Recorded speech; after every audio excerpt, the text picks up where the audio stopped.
本日は袋で簡単きなこ蒸しパンを作ります。今回使った材料はきなこ 10g、米粉 10g、羅漢果 5g から 10g、ベーキングパウダー 3g、卵1個。アイラップなどの袋を使って蒸しパンを作ります。きなこ 10g、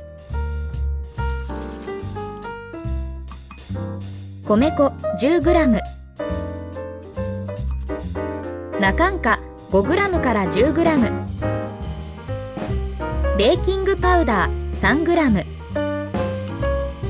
ごまを入れると香ばしくなります。粉類を混ぜ合わせます。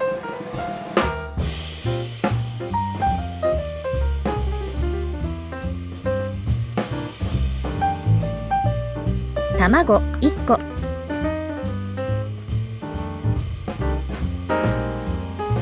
ダマにならないようによく混ぜます。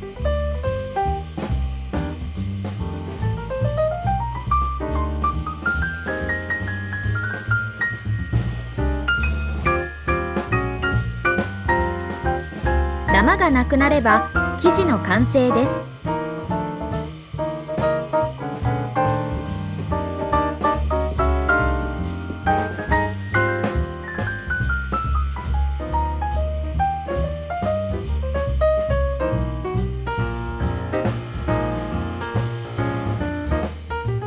600ワットの電子レンジで1分30秒加熱します。